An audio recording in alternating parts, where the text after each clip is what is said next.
신앙 고백 우리 하겠습니다. 나는 전능하신 아버지 하나님 천지의 창조주를 믿습니다. 나는 그의 유일하신 아들 우리 주 예수 그리스도를 믿습니다. 그는 성령으로 잉태되어 동정녀 마리아에게서 나시고 본디오 빌라도에게 고난을 받아 십자가에 못 박혀 죽으시고 장사된 지 사흘 만에 죽은 자 가운데서 다시 살아나셨으며 하늘에 오르시어 전능하신 아버지 하나님 우편에 앉아 계시다가 거기로부터 살아있는 자와 죽은 자를 심판하러 오십니다. 나는 성령을 믿으며 거룩한 공교회와 성도의 교제와 죄를 용서받는 것과 몸의 부활과 영생을 믿습니다. 아멘. 찬송가 180장 우리 부르시죠.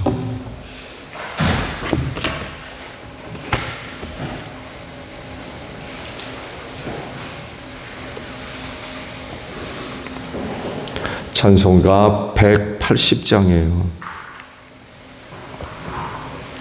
하나님의 나팔 소리 천지진동할 때에 예수 영광 중에 구름 타시고 천사들을 세계 만국 모든 곳에 보내어 구원받은 성도들을 모으리.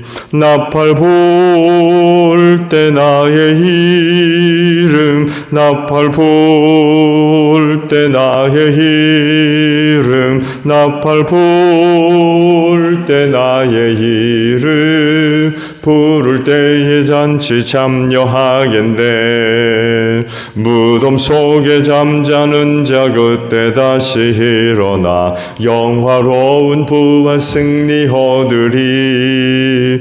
주가 택한 모든 성도 구름 타고 올라가 공중에서 주의 얼굴 배우리. 나팔 불 때 나의 이름 나팔 불 때 나의 이름 나팔 불 때 나의 이름 부를 때에 잔치 참여하겠네. 주님 다시 오실 날을 의리할 수 없으니 항상 기도하고 깨어 있어서 기쁨으로 보좌 앞에 우리 나가서도록 그때까지 참고 기다리겠네. 나팔 불 때 나의 이름 나팔 불 때 나의 이름 나팔 불 때 나의 이름 부를 때에 잔치 참여하겠네. 스가랴 9장 9절에서 17절까지 있는 말씀 봅니다. 도성 시온아 크게 기뻐하여라. 도성 예루살렘아 환성을 올려라. 내 왕이 내게로 오신다. 그는 공의로우신 왕 구원을 베푸시는 왕이시다. 그는 온손하셔서 낙이고 나귀 새끼인 어린 나귀를 타고 오신다. 내가 에브라임에서 병거를 없애고 예루살렘에서 군마를 없애며 전쟁할 때 쓰는 활도 꺾으려 한다.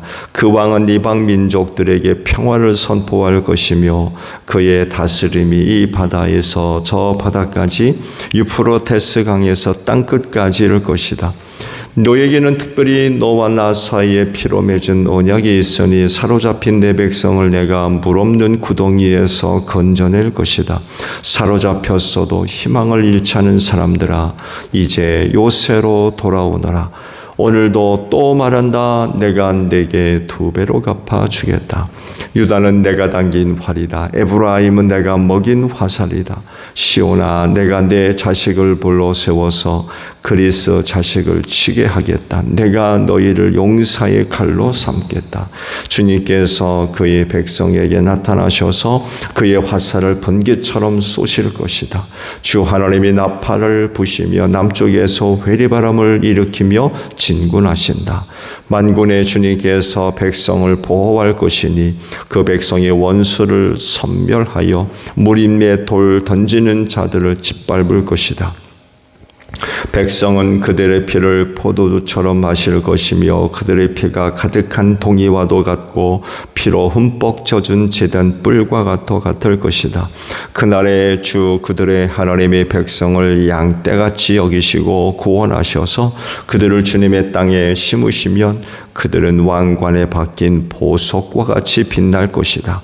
아, 그들이 얼마나 좋고 얼마나 아름다운가. 총각들은 햇곡식으로 튼튼해지고 처녀들은 새 포도주로 피어날 것이다. 아멘. 오늘 아침에는요 16절 상반절의 말씀이에요. 그날에 라는 말씀입니다. 그날은 어떤 날일까요? 그리스도인들에게 가장 큰 소망은 하늘나라에 있는 줄로 믿습니다. 예수님도 제자들을 지상에 두시고 하늘로 가시면서 너희들이 거할 초소를 마련하러 간다라고 그러셨죠. 그리고 초소가 다 마련되면 다시 와서 나 있는 곳에 너희도 있게 하겠다라는 약속의 말씀을 하셨어요. 이런 약속의 말씀을 볼 때 예수를 믿으면서 갖는 가장 큰 소망은 이 세상에다 둘 것이 아니라 하늘나라가 되어져야 된다는 것을 깨닫게 되죠. 그렇지 않다고 그러면 예수님이 하늘로 굳이 가신 이유가 있었겠어요? 가지 않고 제자들과 더불어 지상에 그대로 머물러 계셨을 겁니다. 근데 그렇지가 않다는 거죠. 우리를 향하신 하나님의 궁극적인 목적은 하늘나라에다 우리를 두시는 거예요. 그냥 이 땅에 어떤 사람들이 바라는 것처럼 죽지 않고 영원히 사는 것도 아니고, 그게 아니라 하나님께서 우리에게 베푸시고자 하시는 은혜는 우리를 데려다가 하늘나라에다 두는 거예요.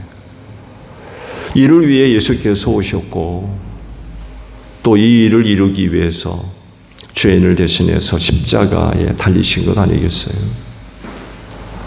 그래서 그 예수를 믿을 때의 소망은 하늘에다 둬야 됩니다. 그저 하늘나라가 없는 걸 알고서 그저 그냥 배부름을 위해서, 세상의 즐거움을 위해서 그것만 바라보고 그것만 쫓아 사는 그런 사람들이 아니라 예수께서 가신 곳, 또 데려다가 나 있는 곳에 너희도 있게 하겠다고 그러셨잖아요. 그래서 그리스도를 믿는 사람이라고 하면 저들의 소망은 하늘에다 두고 살아야 될 줄로 믿습니다. 그곳에 장차 거할 영원한 초소가 마련되어 있기 때문에 그렇습니다.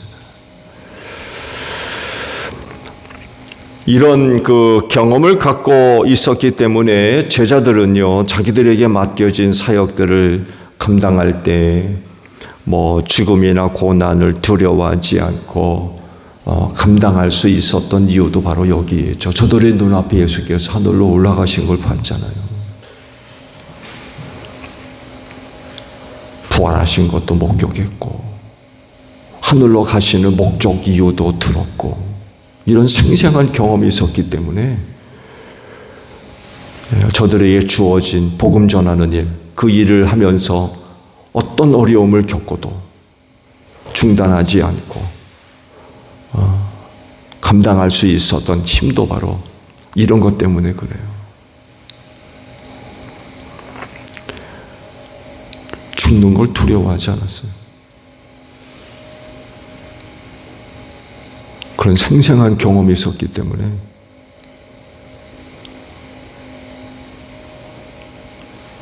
죽어도 예수와 같은 부활이 있을 것을 믿었고,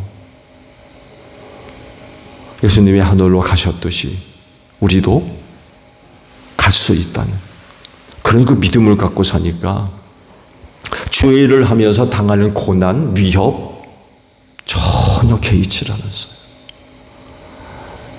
죽는 거 피하지 않았어요. 대단한 거죠. 그러니까 믿음을 지키는 거예요.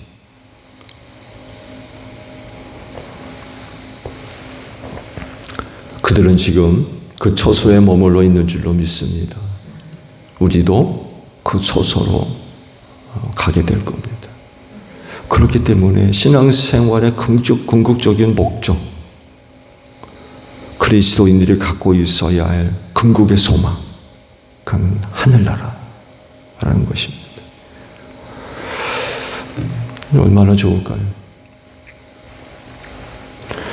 오늘 주신 말씀에 이렇게 기록을 하시죠. 그날에. 이 날은 어떤 날일까요? 말씀을 보면 하나님께서 백성을 양떼같이 여기시고 구원하셔서 주님의 땅에 심으실 거다 라고 말씀을 하시죠. 그러므로 그들은 왕관에 박힌 보석같이 빛날 거다 라고 말씀을 하십니다. 그러면 이렇게 할 왕은 누굽니까 도대체? 그것이 이제 상반절에 쭉 기록이 되어져 있죠. 장차 오실 왕에 대한 예언의 말씀이 기록되어 있죠. 유대 땅에 올 왕 누굽니까? 메시아입니다. 메시아를 두고 스가랴 선지를 통해서 그런 예언의 말씀을 하셨고, 이런 예언의 말씀을 누가 이루세요? 예수님이 그대로 이루셨죠. 예수님이 마지막 세 번째 예루살렘 성에 들어오실 때 어떻게 들어오세요? 나귀 새끼인 어린 닭이 타고 들어오십니다. 말씀의 성취로서 어린 닭이 타고 들어오시죠. 그리고 이때 올 왕에 대해서 이렇게 설명을 하고 있습니다. 공의로운 왕, 또 구원을 베푸시는 왕, 온유한 왕, 이렇게 설명을 하고 있습니다. 근데요, 장차 오실 왕 메시아를 두고 이렇게 표현한 게 있죠. 공의로운 왕이라고 표현을 하고 있는데, 공의를 근거로 해서 불의와 불법과 죄를 정죄하고 심판하며 판단하는 그런 그 공의가 아닙니다. 우리가 의하게 되면 이런 개념으로 접근하는 경우들이 많이 있는데, 오히려 성경에 기록되어 있는 의라고 하는 것은요, 죄를 용서하고 덮어주는 것입니다. 이 의의 모습을 육신의 아버지 요셉이 잘 보여줬죠. 그렇죠? 자기와 혼이 나기 전에 마리아가 잉태된 것을 알게 돼서 가만히 끊으려고 했다라고 하는 그 요셉을 가리켜서 성경이 뭐라고 표현합니까? 의로운 사람 요셉이라고 표현했어요. 보통 우리가 의하게 되면 한쪽에는 저울을 들고 있고 한쪽에는 채찍이나 칼을 들고 있는 모습, 달아봐서 부족하면 죽이거나 심판하거나 때리려 하는, 정죄하는 이런 것들을 떠올리잖아요. 의하게 되면. 근데 성경에서 기록되어 있는 의는 그런 개념이 안 돼요.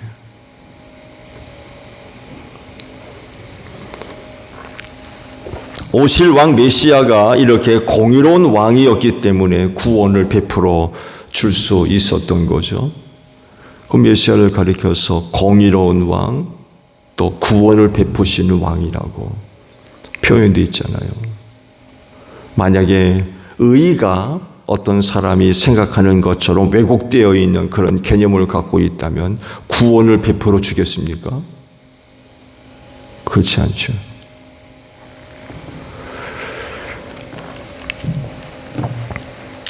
왕인 자신이 백성의 죄를 대신 담당하고 십자가에서 죽으신 왕, 이것이 메시아의 공의입니다. 의의 기준을 가지고 정죄하고 심판하고 판단하며 그런 개념이 아니라 죄인을 구원하기 위해서 대신 죽는 의, 대신 죽는 의.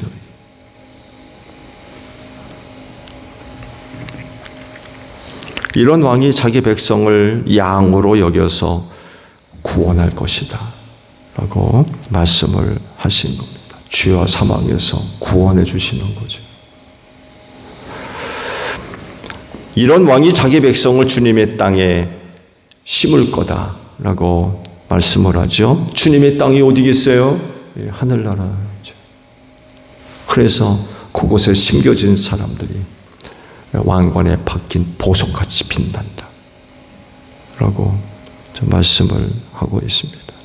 하늘나라에 그들이 거할 초소가 마련되어 있고 그들을 데려다가 그 초소에 머물게 하시는, 영원히 살게 하시는 거죠. 그렇게 될 때에 왕관에 박힌 보석같이 빛날 거다. 왜? 주님이 얻은 그 영광을 그들도 함께 얻게 될 것이기 때문에 그렇습니다. 왜? 우리도 하나님의 자녀가 됐잖아요. 하나님을 아버지라 부르고, 그래서 아들이 하늘에서 얻은 영광을 그들도 함께 누리게 될 것이라고 약속을 하고 있고, 그래서 왕관에 박힌 보석같이 빛날 거다 라고 말씀을 하세요. 하늘 영광을 얻었기 때문에 그렇습니다. 그때야말로 그들에게 있어서는 아마 최고의 날이 될 겁니다. 보석같이 빛날 거다. 예수 믿는 것 때문에 이 세상에 살 때는 참 많은 미움도 받고 박해도 받고 그랬는데, 구원받아 하늘나라에 가면 왕관에 박힌 보석같이 빛나는 그런 그 영광을 얻게 될 것이다라고 말씀을 하시죠.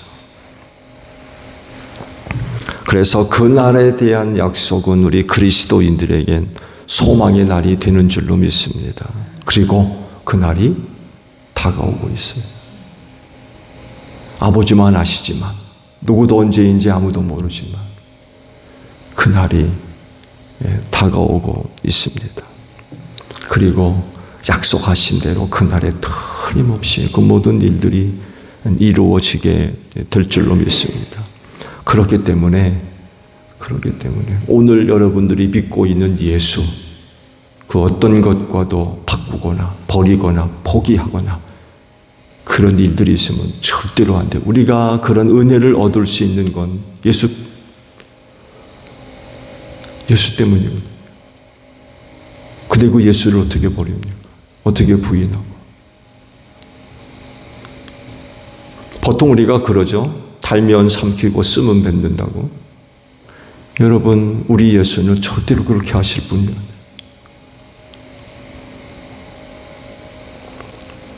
그를 믿는 믿음 끝까지 간직해야 됩니다. 끝까지. 각오하셔야 돼요. 예수 믿는 거 결코 쉽지 않아요. 주님도 그러잖아요. 이거 미움받을 거라고. 나 때문에. 먼저 나를 그들이 나를 미워했고 나를 믿는 너희도 미워할 것이라고 말씀하셨어요. 사실 우리가 세상으로부터 칭찬받으려면 예수 믿는 생활 포기해야 될 거래요. 예수를 믿으려면 세상과 같아서는 안 되거든요. 그러니까 그렇게 싫어하고 미워하고 반대하고 핍박하고, 내 입에 쓰다고 해서 그 예수 내뱉어 버릴 겁니까? 그러면 우리는 결단코 하늘나라에 못 들어가게 될 겁니다. 왕관에 박힌 보석이요? 그런 게 어디 있어요?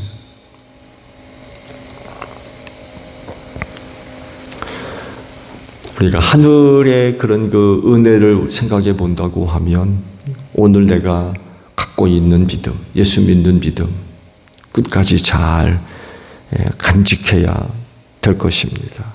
그 믿음이 그날을 가장 복된 날로 맞이하게 될 겁니다.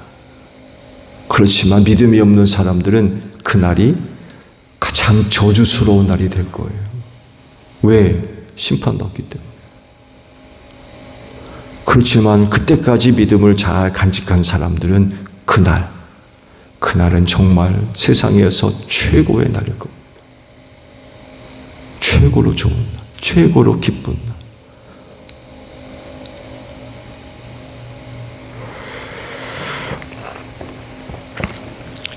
왕이 오는 날을 기다리는 사람이라고 하면 오늘이라고 하는 날, 짧은 하루지만 오늘도 새롭게 하루를 시작하고 있죠. 이 날 잘 참고 견디십시오. 잘 참고 견디셔야 돼요. 더불어 영적인 싸움에서도 승리하셔야 되고요. 오늘 하루도 악한 영들이 여러분들을 넘어뜨리려고 곳곳에서 기다리고 있을 몰라요. 얼마나 많은 시험과 환난을 또 가져다 주겠습니까? 잘 참고 견딜 뿐만 아니라 영적인 싸움에서 승리해야 됩니다. 이렇게 사는 사람들에게 12절 말씀이 참 그 마음을 두드리는 그런 말씀인 것 같아요. 보면 사로잡혔어도 희망을 잃지 않은 사람들아 이제 요새로 돌아오너라. 이런 말씀을 하세요. 사로잡혔어도 희망을 잃지 않는 사람들아.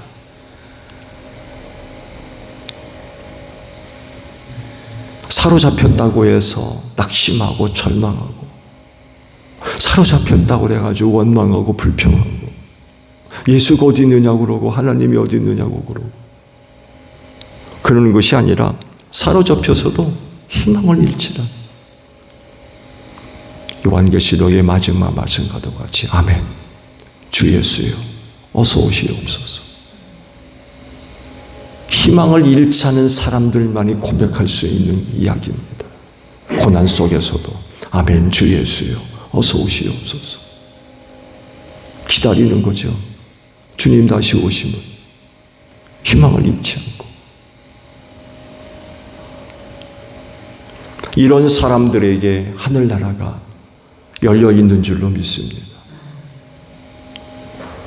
스데반 집사가 순교하면서 이걸 보잖아요. 한문이 활짝 열리고 인자가 하나님 우편에 있는 것을 보잖아요.